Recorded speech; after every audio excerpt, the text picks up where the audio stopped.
a portion of a course CTS 702, and I will be speaking with you on the aspects of scientific reasoning, research rigor, and reproducibility. So I will be talking about it. I would like to mention that on 24th of this month in the schedule, there is a session called Review of Assignment based on the individual research projects, in which you will utilize all these concepts which you are learning from these courses. Since the time is short, I would like to postpone the review of those assignments for the next month, and that will be done in July. I will request Natalie to send out the email to every one of you that the lectures, which are 23rd and 24th of June, will now be done in the week of 28th of July, so that you have done most of your work on your review article, which we discussed during my last lecture on 9th of June, and also the review of the assignment of the individual research projects. And this research project will be your own project, what you are currently working on. So I would like you to write your own project in terms of developing the scientific reasoning and also utilizing all aspects of scientific writing, research rigor, and reproducibility. And that's the one which you will be submitting it. So again, the lectures for 23rd and 24th of June will now be postponed till the week of 28th of July, so that you have enough time to complete these assignments. Any questions before I start? If not, let's get going. You can always send me an email and I'll be happy to answer. And you will be hearing from Natalie sometimes today about postponing the 23rd and 24th June lecture to the week of the 28th of July. Right? So, scientific methods. Most of you already have written your initial proposal, which you submitted when you submitted your application. So you already know a little bit about it, but at the same time, let's discuss it more in details. And I will be happy to answer any question. If anybody has any question during my lecture, feel free to interrupt and ask me. So we start with a observation or a question in our mind. And before that, we decide what is the research topic area we want to work on. And in that research topic area, we look at what are the observations which are already available in the literatures, and what are the gaps in our knowledge, and what question needs to be done, which could have some clinical implication, at least in relation to the health sciences. And accordingly, we develop a hypothesis. We call it null hypothesis. And then we develop a hypothesis, and then you develop something called specific aims, that how will you test your hypothesis. And it is important that when you develop your aims, they are directly relevant to the proposed hypothesis. And then once you have developed your aims, then you have to develop experimental methods. And then once you do the methods, then you do your experiments and you gather the data. You have to analyze that data and then interpret the data and submit a report. So this is the whole process of scientific methods, as you all are very much aware of. So scientific reasoning is a principle that connects the claim to the evidence. And so that is the whole premise behind the scientific reasoning. So it is a process of using the scientific method, concepts, and processes to gain knowledge and understanding. It involves critical thinking and problem-solving skills to understand interpret, and evaluate scientific information. If you look at the various components of scientific reasoning, which is grounded in facts. So as mentioned here, that we develop the core ideas as evidence. And then we develop the cross-cutting concept as evidence, and also the information of the various published articles, which we call at reliable sources as evidence. And as you all very much aware of, sometimes the information is contradictory from one investigative group to another investigative group.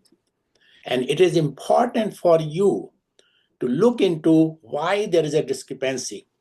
Is that discrepancy is due to the different subject, different methodology, or any other different conditions? There are so many variables could be there.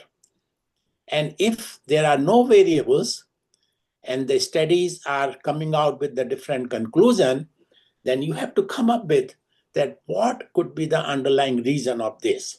And then accordingly, we develop our point to study further. So we call it observations developed into evidence and ideas from the established models as evidence. All of these lead into something called arguments, that why should your explanation be accepted as the best explanation? And you have to come up with the convincing arguments showing how your evidence is valid, reliable, and consistent with your explanation. And accordingly, you develop your hypothesis, aims, and perform the experiments and examine the various aspects to explain your theory. So what are the causes of the phenomenon? How and why does it happen? And then develop a model which could be useful, a valid model, and provide a statement to argue for or against it. The guidelines underlying this scientific reasoning is the valid evidence shows causes rather than correlations. Reliable evidence can be reproduced by others, and simplest explanation is usually the best explanation. So again, as I mentioned earlier, that it starts with formulating the scientific questions, generating hypotheses, planning inquiries, and analyzing your data and drawing conclusions from that. And this really takes a lot of different variables into account, which you have to include those with the proper statistical analysis to reach to a conclusion. So key component of scientific reasoning is they are the logic, evidence, and critical thinking to draw conclusions about the natural world. Researchers use both inductive and deductive reasoning to advance scientific knowledge. What is inductive reasoning? This is a method of logical thinking where general conclusions are drawn from specific observations. But keep in mind that this is likely or probable conclusion. This is not a conclusive statement. It is not the guaranteed statement. It is just the probable conclusion from the inductive reasoning. However, the deductive reasoning guarantees a true conclusion if your premises are true. So that is the difference between the inductive reasoning and the deductive reasoning. In case of scientific reasoning, you have to recognize and understand the scientific method. And you have to be very clear about the various steps one takes in the scientific method. And this starts right from developing a hypothesis, which is extremely important, that what exactly you are trying to answer the question, what are you testing in your studies? And accordingly, you will design experiments. And once you design the experiment, perform the experiments, gather the data, and interpret the results. And second point in this regard is to understand the scientific concepts and principles. This involves grasping the underlying principles and theories that explain natural phenomena. One thing I will mention to all of you, and I'm sure you are all very much familiar, whenever you design an experiment, you are using various ingredients in your experiment, various substances. It is important for you to know why I'm adding this buffer, why I am adding this substance in my experiment, what exactly it is doing. The other day, one student came to me saying that this particular reagent is already finished and we need to order another one. And then was asking me, what is the role of this substance in this experiment? So immediately my response was, go back and read about this substance, what it does to your tissues or cells, and why are you adding, and how much is really important. So it is just one example, but I will encourage all of you to look at deeply and think about it, why I'm using this molecule, why I'm using this substance, and why I'm using this amount. So that will really give you a very deep understanding of your methodology and then probably lead to your good results. Scientific reasoning is also generates empirically evidenced and logical arguments. This means constructive arguments based on observations and data gathered through experiments. It distinguishes between scientific and non-scientific arguments, and this involves evaluating the evidence and reasoning presented to determine whether it is based on scientific principles. And as I mentioned earlier, that it has a reason by deduction, induction, and analogy.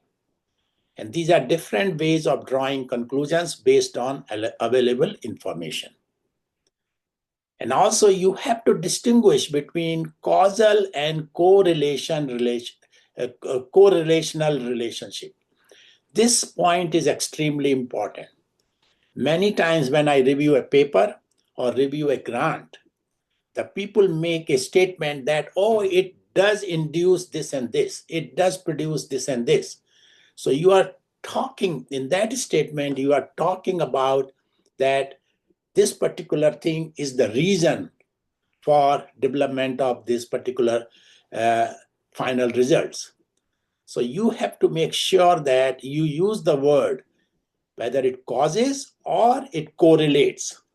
It's extremely important in all the studies which you are proposing and performing and interpreting. So two things happen together does not necessarily mean that one is causing the other. Recognize methods of inquiry that leads to scientific knowledge. Make sure that the methods which you are using to test your hypothesis are indeed the right one to answer the question. Otherwise, you might use a method which may result into some sort of information and which may not be able to directly answer your initial hypothesis or test your hypothesis. So major points about scientific reasoning are inductive reasoning, that is to develop hypotheses and theories by forming generalizations from observations and data. Deductive reasoning, that is to test hypotheses and theories and involve using general principles to predict the specific results. And then you have to use the proper scientific methods. And this is a scientific reasonings that involves observation, questioning, hypothesizing, experimentation, and analysis. And obviously, when you are interpreting the data or evaluating the findings, then it's called critical thinking, which evaluates evidence, identifies biases, and formulating sound arguments. Other goals of scientific reasoning are that you look for a potential flaws and biases. And this particular step emphasizes actively looking for errors in assumptions, data, models, and results, and then seeking to correct them. And also building the cumulative understanding. It is an iterative process of testing and refining hypotheses and data over time, and making sense of the world through evidence and logic. It involves drawing conclusions and using empirical evidence to understand scientific explanations. Any question about scientific reasoning?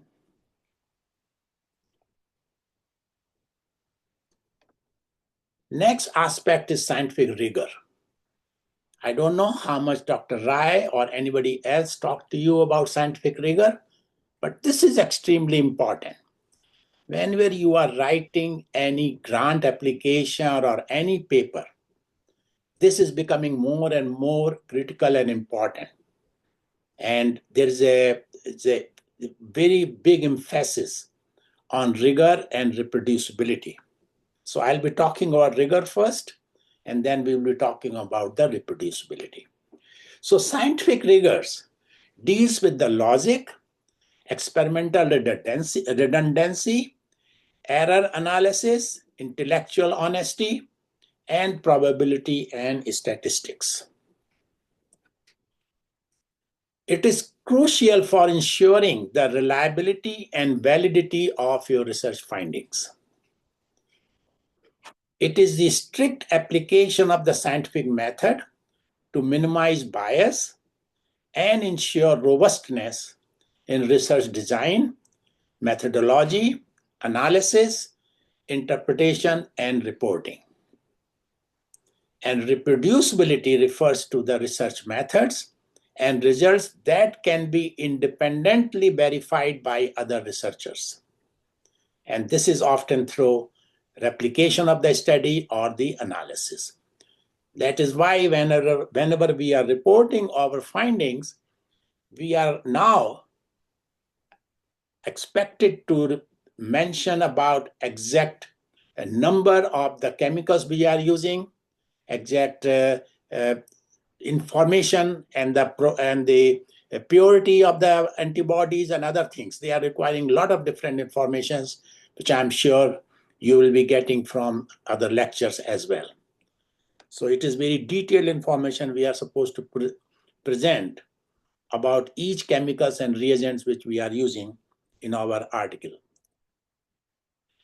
There are 4 major elements of scientific rigor. So rigor of the prior research. You have to really look at very critically about what has been done and what are the gaps in our knowledge. What are the end of the rigors of the proposed research? And that involves authentication of doing those, whereas the rigor of the prior research, you have to look into the biological variables. As I mentioned earlier, that there could be a discrepancy in the findings from various investigators. And that is most likely due to the various variables which are there in independent studies. And in the rigor of the proposed research, you have to look at into exactly what you have done, what type of chemicals, reagents you use, and that can be authenticated. So the key points are that major goal is to apply careful and consistent application of the scientific method to produce reliable and unbiased results. And this involves using the appropriate controls, randomization, and blinding techniques to minimize bias. In many cases, we involve blinding the samples. When we are doing experiment, we don't know whether it is the control or experimental group or any other group. So whenever we receive any clinical samples, we always label as label number 1, 2, 3, and 4. And somebody else keep those key with them so that the persons who are doing experiment does not know which group is which. So that is called blinding. Also, whenever we are doing a histology or any other type of experiments, then although we can look at the changes within the tissue under histology, however, we are not supposed to know while looking at the slides and then making observations and taking the data, that which group does it belong to. So this is extremely important to minimize the bias. And in regards to methodology, we are supposed to utilize very well established and validated methods and ensuring transparency in procedures. Data analysis, as I mentioned earlier, we must apply appropriate statistical techniques and transparently reporting data. Those who know about statistics know very well that if you use one type of statistical analysis does not give the answer you are looking for, you can go for another statistical analysis and third statistical analysis. And in this way, you keep going. And there is always a way to find some method which gives you the answer which you are looking for. That is not the right approach. You should really discuss about what is the appropriate statistical analysis or statistical program or statistical steps we must use to analyze our data in an unbiased manner, whether it produces the results we are looking for or it does not. Accordingly, you draw conclusions based on the evidence and avoiding any overgeneralization. This is extremely important. Whenever we submit our paper to a journal for publications, we make the conclusions and make the overgeneralization of our findings because we sometimes become very excited about it. So try to avoid overgeneralization. Try to write these statements in such a way that it does not really generalize it in all other conditions as well. And provide sufficient detail to allow for replication and evaluation of the study. Any question about rigor?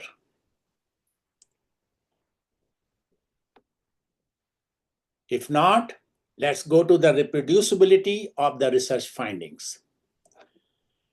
Major goal in the reproducibility is to ensure that research findings can be independently verified, either through direct replication of the original study or by obtaining similar results using the same methods and data.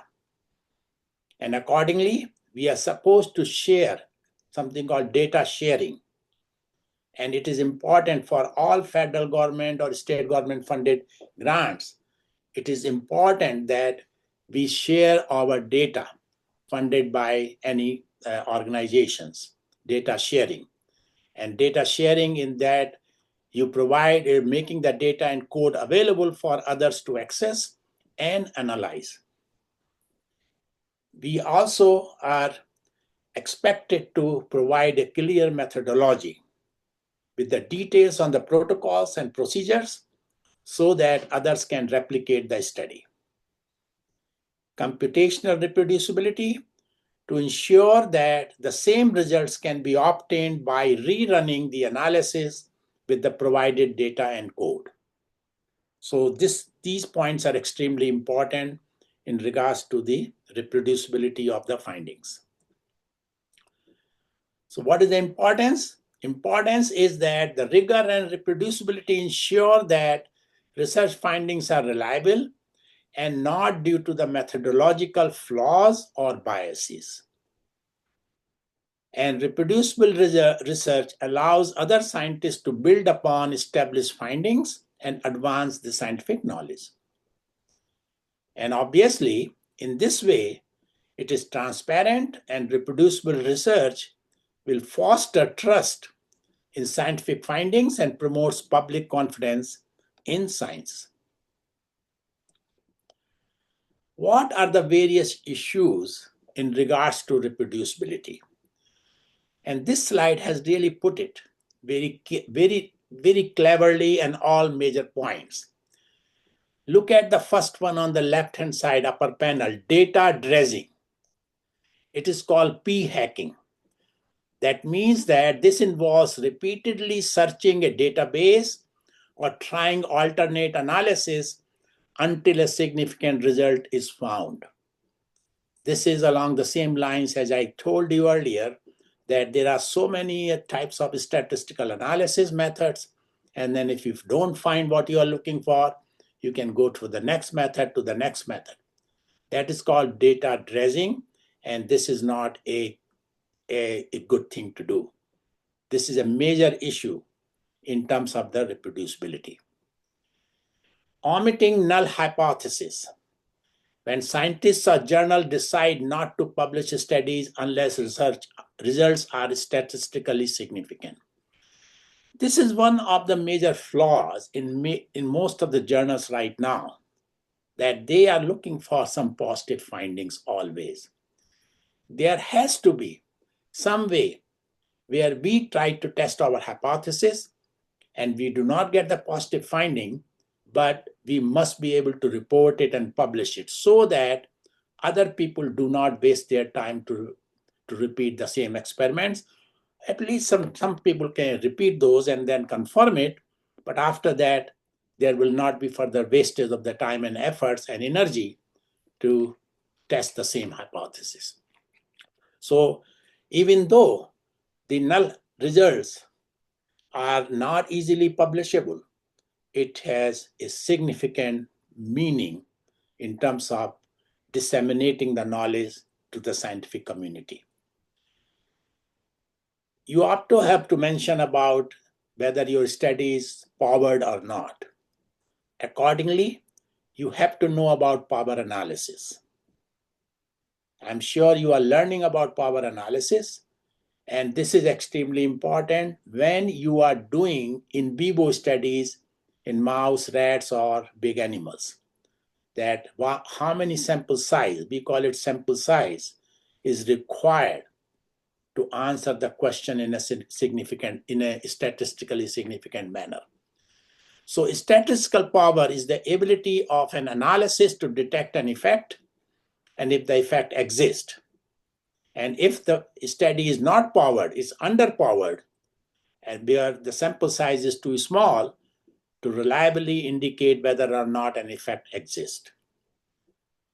In most of the experiments which we perform using the cell culture, we use various replicates. We use replicates because we just want to see if there is an error in our pipetting or other methods. But that is still only one sample size. 3 or 4 replicates are not the 3 or 4 sample size. It is only one sample size. So that's why you are supposed to do experiment at least 3-4 times minimum to see the reproducibility in there, and accordingly to take the mean and standard deviation.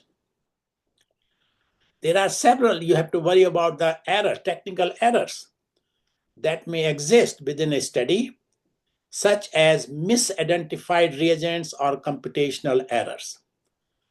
This is extremely important because whatever you are doing, whatever reagents you are using, whatever dilutions you are making, make sure you make a note in your hard notebook so that if you find some problem in your experiment, you can go back and look at it, whether you use the right reagent or not, whether you diluted the sample correctly or not. So it is extremely important that to avoid the technical errors. Under specified methods, a study may be very robust, but its methods not shared with other scientists in enough details so that others cannot precisely replicate.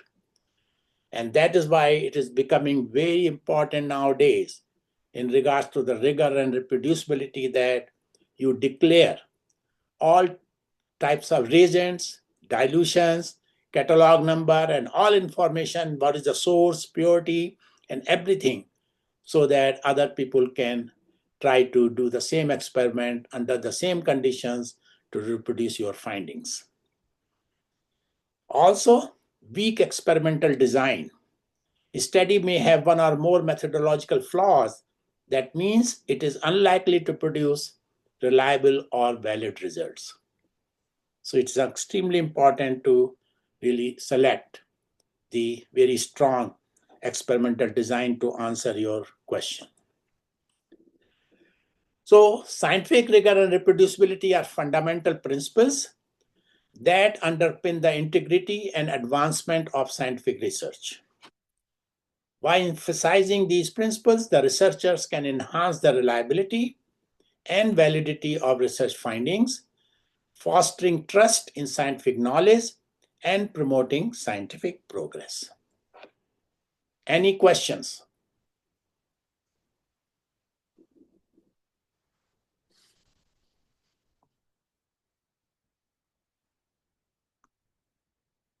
So as I mentioned that there is a assignment for you on these scientific writing and these things, and that will be on your own research work which you are doing. And instead of next week, we will now expect to have it from you just to look at it, nothing like that. That's just to see. That will also help you to submit your final report to us. So please prepare along these lines, taking into account the hypothesis, rigor, and reproducibility in your article and report for the week of 28th of July. And Natalie, I will ask Natalie to send out an email about it. Any questions? Any questions about my last lecture where you are working on a review article, NIAID mission related topic review article? Is everybody in order? I have received several emails. Many of you selected the topics and already working on it. And again, if you have any question anytime, I'll be happy to work with you.